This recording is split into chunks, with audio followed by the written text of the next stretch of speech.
Europe 1, 8h32. Le vrai faux de l'info de la matinale. Laurent Guimier, bonjour. Bonjour Thomas. Vous vous intéressez ce matin au bilan des années Jospin dont beaucoup de dirigeants socialistes sont encore nostalgiques. Et oui, 97-2002, on se souvient, la cohabitation et ses années glorieuses, les 35 heures, la victoire en Coupe du Monde, la Dream Team de Jospin qui de DSK à Martine Aubry incarnait un PS moderne et combatif sous la houlette à Matignon d'un patron de la com qui s'appelait Manuel Valls.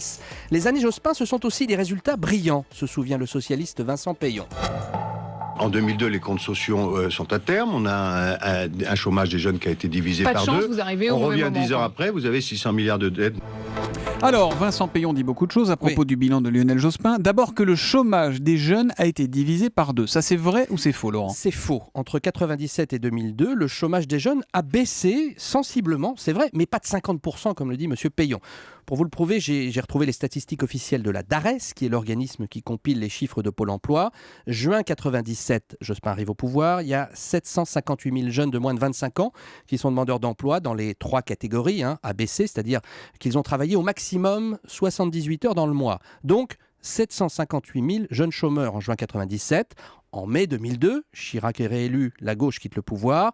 570 000 jeunes de moins de 25 ans sont au chômage. Ça fait 180 000 jeunes chômeurs de moins en 5 ans. C'est bien. Le chômage des jeunes a baissé de 25% grâce aux emplois jeunes, notamment, on s'en souvient, qui ont épongé une partie des jeunes arrivant sur le marché du travail. Mais il n'a pas été réduit de moitié, comme La le dit moitié de la M. moitié, Payon. quoi. Ça va, c'est un quart. Cela dit, c'est vrai que c'est la dernière fois que le chômage des jeunes a baissé pour de vrai.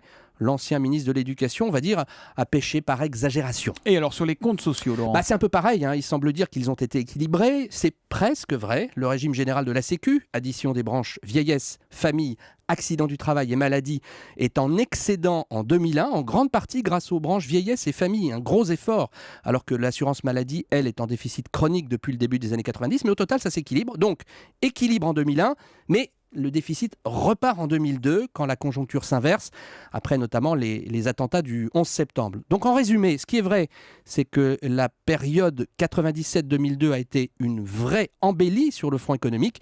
Ce qui est faux, c'est de le faire passer pour un miracle. Bon, donc il a un faux, tant pis, il est un oui, peu trop on va- enthousiaste. Faux pour Vincent Payon. C'est ça, un petit peu d'exagération. Le vrai faux de l'info tous les matins, 8h30 sur Europe 1 avec Laurent Guimier.